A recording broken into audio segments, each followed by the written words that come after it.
Again, it's the Beatall Reassembly video.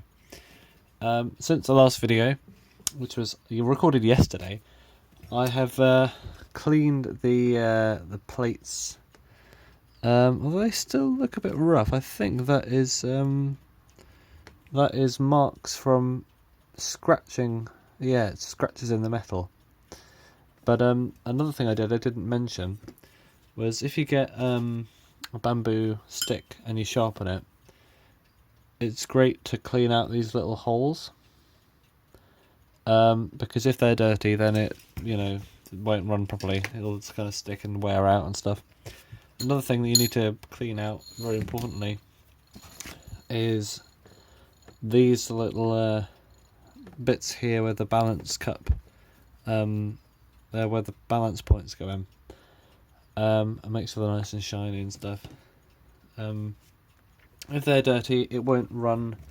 The balance wheel won't have the amplitude it needs, and it'll probably make the clock run fast, I believe, if the balance wheel can't swing all the way it needs to go. Anyway, I'm going to reassemble this thing now. Basically, same as taking it apart, but backwards. So I'll start with this wheel, which has the long shaft on the front. Now, if the clock were to have a seconds hand on the dial, that is where it would go on to, because this one turns at 1 RPM, and it often has a second hand on the end. I'll just try and squeeze that in there, like that. And the seconds hand would go on the front of the clock, like that. But this one doesn't have it, so it's just an unused part. Just put the rest of these in. It's pretty simple. I mean, I know where they go now because I've been doing this for a while, but it's fairly logical. If stuff lines up, it will line up. If it doesn't look right, it probably isn't. And go back to the photos you took when you took it apart, I guess. That's how I started out anyway. But doing the videos helps as well, because if I drop a bit somewhere, I can work out the trajectory of where it might have gone, because I'm really good at dropping things and never finding them again. Now I'm going to stop there, because I want to put on the mainspring. Where is it? Oh, there it is. Mainspring. Something on it. You might want to replace it with a brand new one, but I don't have any brand new ones, so I think the old ones should be fine.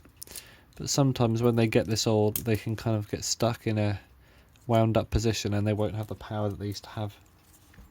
But I think we'll be okay, just for now. Now these are never fun, getting the mainspring in. Especially when you've got these metal tabs everywhere, designed to keep the spring from coming out again. It's hard to get the spring back in. But if I do that, it should be okay. Just gonna work out what I'm doing. Again, sorry for the bad lighting. Bad lighting show. Especially what this channel is.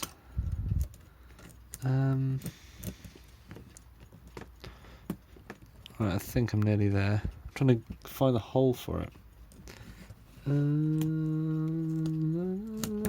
There we go.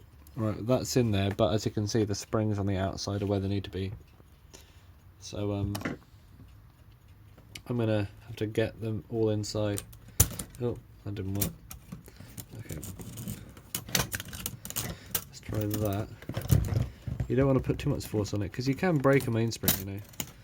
They look pretty strong, but actually they can be floppy or weak. I'll take this out so I don't break it. I'm actually going to try. Yeah, I'm not sure what I'm going to do with this, to be honest. It's just difficult because I've got this tripod right where my arm needs to go.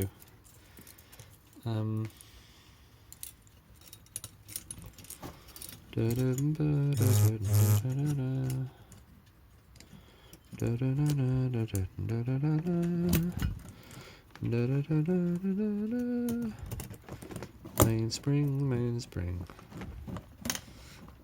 Right, it's in. It's in the thing. Now I just need to get it. These coils on the right side of it.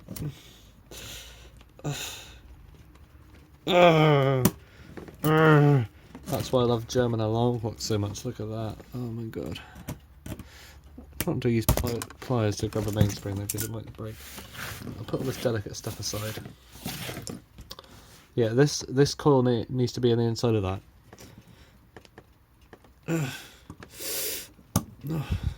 It's like wrestling, I don't know, a mainspring. When I find out I haven't even been recording. Right, that one's on the inside, but guess what? All of these other ones also need to be on the inside. If I pull the spring a bit, it'll give us a bit. Pull the end of the spring to actually make it wind up a bit. And the outer ones should be a bit easier because they're not as stiff. Yeah, now it's all going in, making a bit of a mess. There we go. Right, the hoo-ha is over for now because the mainspring is contained. That was a real pain. And this outer coil, I hope this doesn't pop back out of its thing. This outer coil hooks under there, like that. I know it looks really weird right now. That's because it is. Oh. Right, okay, I'm going to wind it on with the, where did I put the key? The key to wind the time. What? See, this is what happens. Oh, there it is. Right. That would have been such a classic moment right there. Now this is winding the mainspring onto the coil. Why is this not going on? There it is. Now you see, when I wind it up, the spring coil gets smaller. But don't wind up too much because it gets more dangerous the tighter it gets. But it just gives us enough room to get this down to the level of the rest of the spring. Oh no. There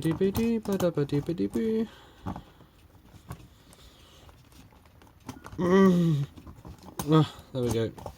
Right, that, my friends and enemies, so you might be, I don't know, is, mainspring on. Now as you can see, the spring goes around there, but it also goes like that, and that's because I could, I suppose, push it in like that. Oh, no, do not escape. Do not escape. Do not escape the place you need to be. Right, and push it on. Like that. And it'll work itself out. Anyway, I'll put the alarm spring in now. Now this spring is kind of set in place, so I'll give it a bit of a stretch out.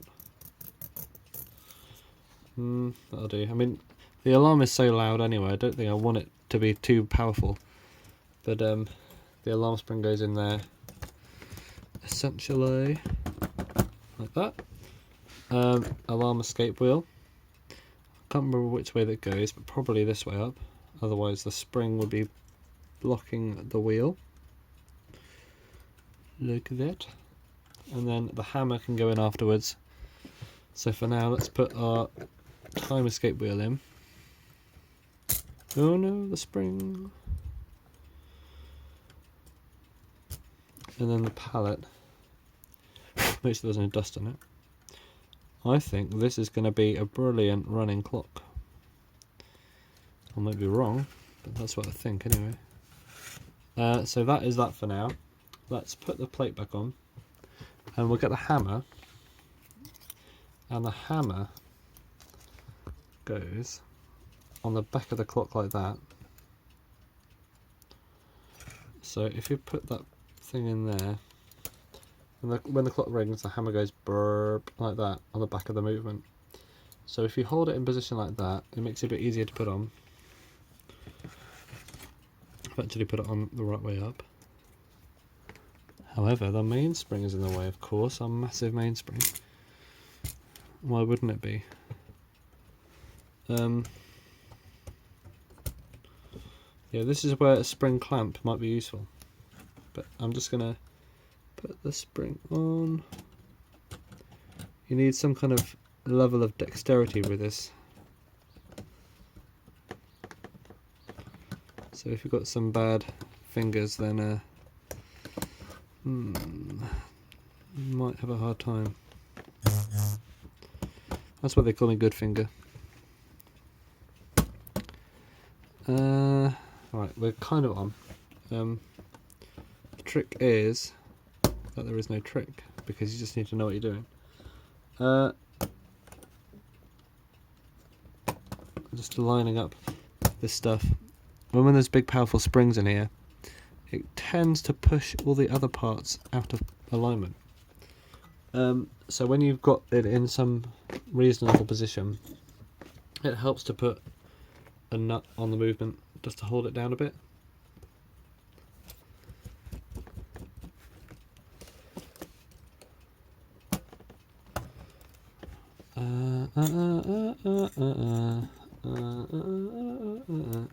Put one on here as well.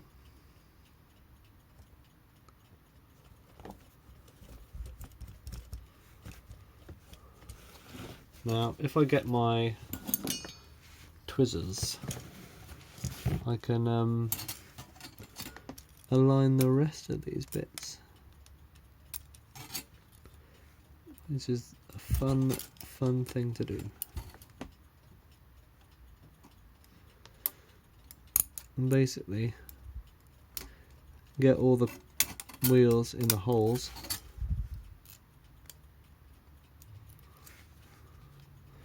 Why is that not going on? I don't know. Something feels off. Ah, because that pillar is not in the hole. There we go. Alright, and this middle one can go in. And this escape wheel can go in. Now you don't want to force them because it's steel, but it's not strong steel. It's the kind of steel that will snap if you think it won't. You think, I'm gonna bend it a little bit, that'll be fine. No, it won't let you. It will say, I'm just gonna die right now. Probably get my video taken down for saying the word die. Don't know how YouTube works. Oh no, I said it twice now. Maybe doubt it because I'm not monetized.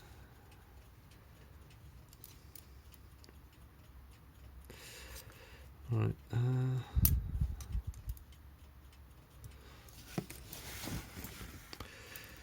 I'm not getting a penny for this. Right, there you go. And nuts.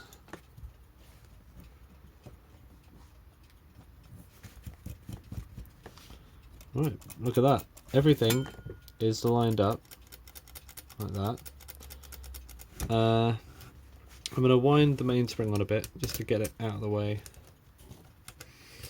And then we can see if power is getting to the movement. Is the sun blocked by this? I think it is. The bottle of isopropyl alcohol on the window. Oh, I see. Yeah, the ratchet slipped, didn't it? I forgot to look at that. That's what happens when you do it yesterday and you don't look at it the next day. However, the click is in the worst possible position to do that. Right. I will have to do something else.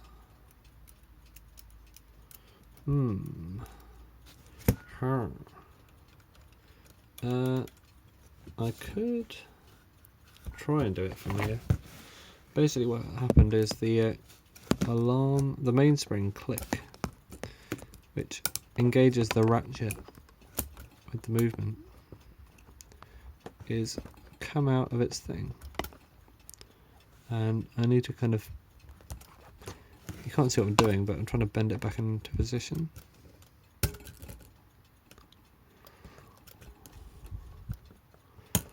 And that is not easy from this position.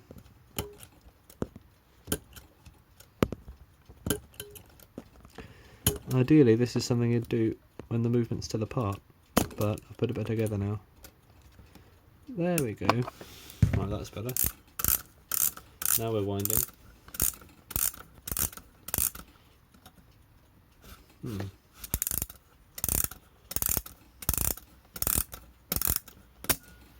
Oh, there we go.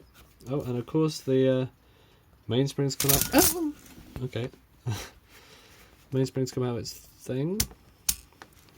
I think the plates are bent, aren't they? The plates are slightly bent.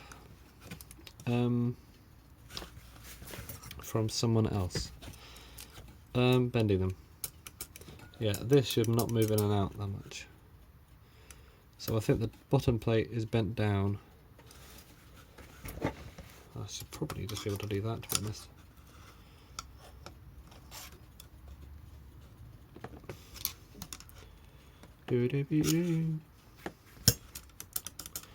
If I bend the top plate down slightly, not so much that it breaks the metal. No, it's still coming in and out too much. How do you go about straightening something like that? So that's coming in and out, isn't it?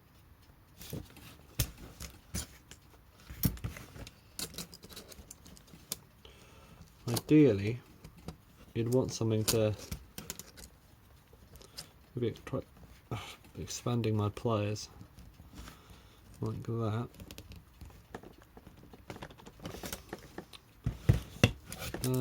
That hasn't really improved much. It still looks like it wants to pop out of there.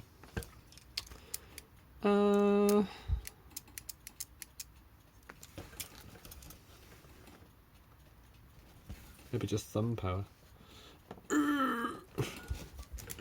That could work actually. Let's see if it's still. Oh, of course, now the thing slipped off its thing. Oh,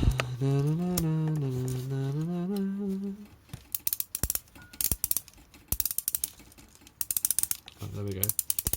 Now, hopefully this does not come off its thing anymore. Yeah, that should be okay. Not perfect though. I don't know what causes this stuff to bend like that. I imagine it might have been the clock was dropped and it fell on the winding key, and that pushed it back into the movement a bit. Oh, that's a bit better. It's still coming in and out though.